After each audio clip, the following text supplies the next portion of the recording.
Welcome to CavsTV. Cavaliers with a chance now to march on to the NBA Finals for the second time in franchise history, along with Alec Clifton, Jim Jones, and obviously a lot of apprehension in town to get it done. You remember that with the Lakers. What is his feeling? Is there more of a, I don't want to say butterflies, but more anticipatory mental and mode? Yeah, it's all expectations. You know, everybody dreams about it, but then when it happens, you know, then people start doubting themselves. The players don't. You know, they know how important it is. They seize the opportunity, and they really want to get there.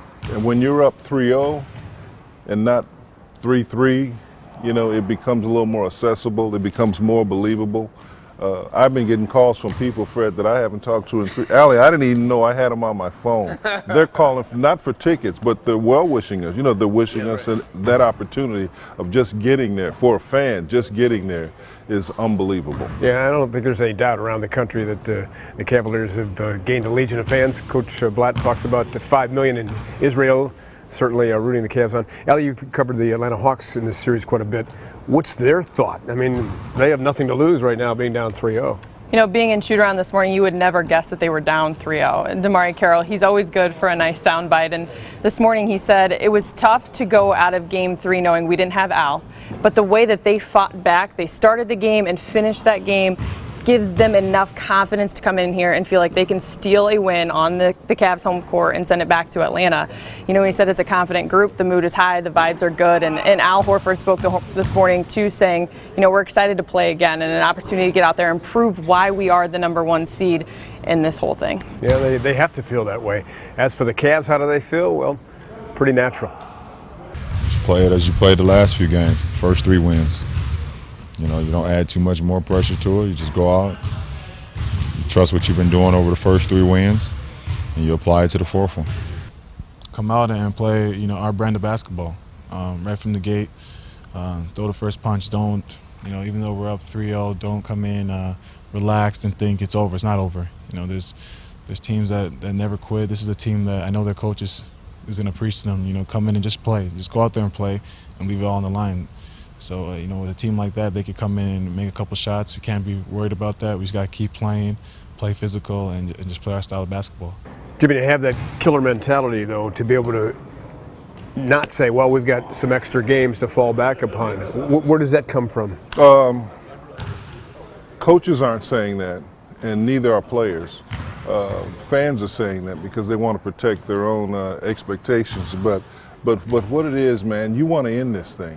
Because it's stressful. It's stressful. You can't sleep at night.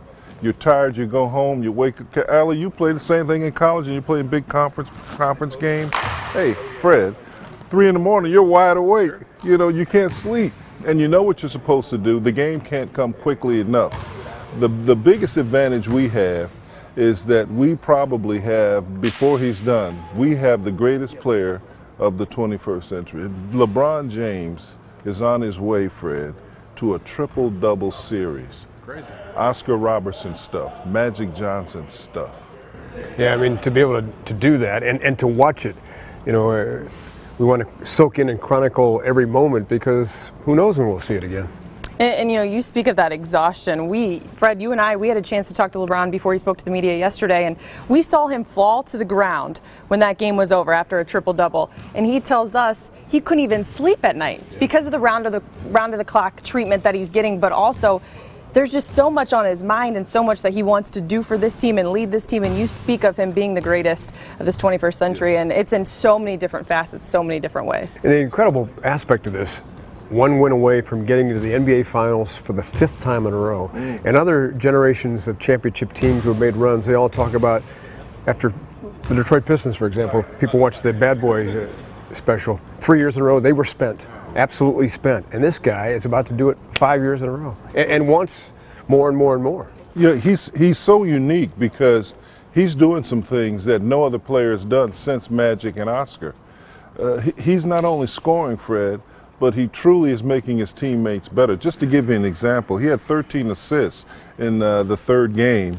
8 of them were for 2-pointers, and 5 of them were for 3-pointers. He didn't score in the first 11 minutes, but in the next 37 minutes, he scored 37 of the next 90 points. I mean, come on. You know, he can do whatever he wants to do, and he's doing it his way. I listen to the national announcers. They don't have a new way of describing what he's doing. So they rely on people like he's like Oscar, he's like that, because there are no words to describe a guy who is so multifaceted that everything that he does leads to victories. And I don't think any fan in Northeast Ohio takes anything for granted. Well, as you know, there's 6 players in the Cavalier locker room and have championship jewelry. Sean Marion, one of those, with Brendan Haywood winning a championship in Dallas some 4 years ago. Matrix was asked a moment ago how he would compare that group to this one.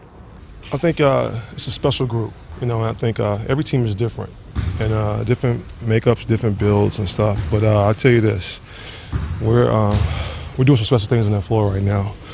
And we're just collectively doing it together and finding a way to do it. And it's pretty special. Allie, you know this warrior mentality that's developed since January 15th, but I think it's a whole different plateau right now. And I think the guys are riding that wave, don't you?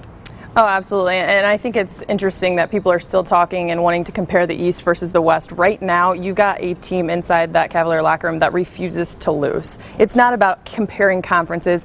It's about giving everything you have for the brother next to you. Yes. And I think that's why we have seen this team, from all of us from the outside, it appears that it's happened so fast.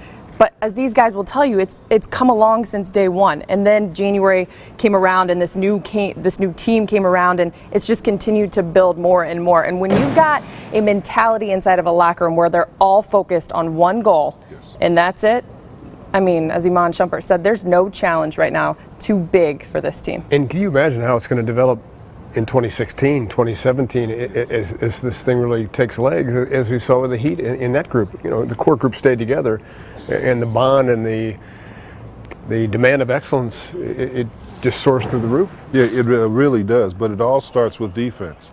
I remember the first interview that LeBron did in front of the group out here at CCC. He talked about defense, and that championship teams have defensive mentality. You know, they want to get stops, and they understand that there is no offense without possessions. And the thing that they've done that people aren't aware of, let me give you one stat. They the last 15 games they played West Coast teams, they won 14.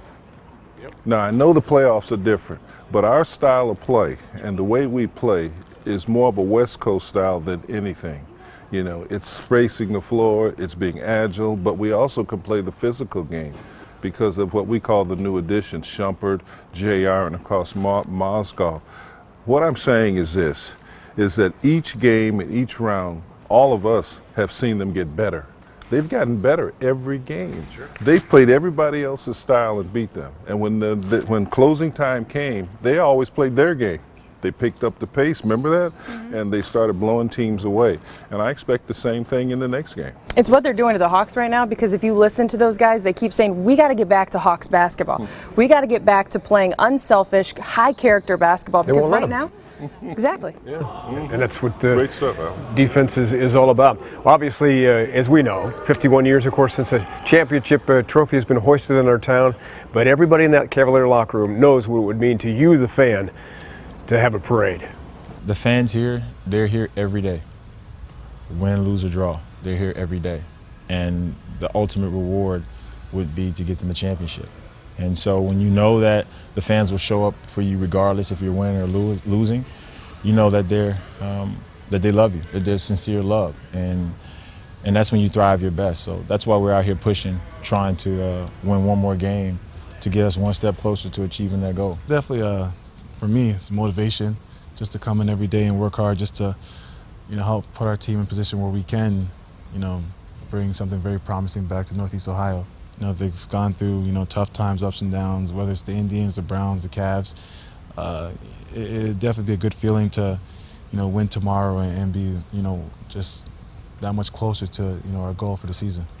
Well, it's been my goal since I got back here, to not only get back, but to win the whole thing. That's my goal.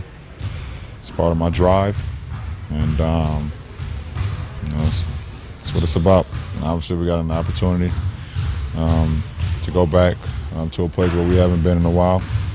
So, I'm looking forward to the challenge. I'm old enough to remember the last championship, and I remember celebrating with my dad as a little kid when the Browns won, and I thought, you know, Daddy, we're going to do this every year. Okay, so it hasn't quite been that, but you know, you friends, family members, they're trying to allow themselves to dream what it would be like, and the chance for this group to give to a fan base something that some generations of fans just think about. I mean, does that weigh on the players' minds at all? I think it does. You know, I think in a good way. It is because the players want to be successful for themselves first, and they want to be successful for the team, and they want to be successful for their families, but they also want to be successful for the fans, because you hear a lot of that. This is for the fans. No, our players mean it. You know, we've had 3-4 years in here, Allie, you know, on the road. Whoa, some of those games we would lose 22 in a row, 23. They wear on you. But our fans were always there. They were all at the malls when you're going to get groceries. Everybody's still talking about about the Cavaliers. The unique thing about this group is that we have LeBron James and no one else does. Yep. Fred, Bulls had Michael Jordan, right? No one else did. You guys had Isaiah Thomas and Dumars. No one else had anybody like them. The Lakers, when I was playing, we had Magic Johnson and Kareem. You have someone that changes everything that the opponents want to do. And when you have to make that many changes to try to minimize a great player, it takes something from what you do. And that's what we're going through right now. All we have to do is continue to compete. Yeah, because in the early 90s, even 88, 89, obviously the Cavs were good enough to win a championship, but that number 23 was the one roadblock. But, Allie, as far as the community, what would it mean? I mean, have you even allowed yourself to think about it? I have, just because I live downtown right now. So anytime you walk outside, there's a vibe, a buzz to this city. You see people walking around Monday through Friday, whether it be a game day or not, in Cavalier uniform, jerseys, T-shirts, whatever it may be. But I thought it was so neat to hear James Jones say yesterday that even in negative 20-degree weather in the winter, you've got your fans in that arena cheering for you. They really enjoy this team, this franchise, and I just could not imagine. However, over the last week or so, it's kind of become more of a reality, and it's hard not to think about it. Yeah, and if win occurs tonight, 8 down, or I should say 12 down and 4 to go. So we'll see if it happens. Join us for, first of all, John and Jim on the radio network, WTM, and of course WMMS, and on the Fox Sports Ohio side as we'll continue to give you live pregame coverage beginning at 7:30, then postgame coverage wall to wall, as hopefully we're talking about an Eastern Conference playoff championship, and then on to the NBA Finals. For Jim and Allie, I'm Fred McLeod. Thanks for clicking on Cavs.com.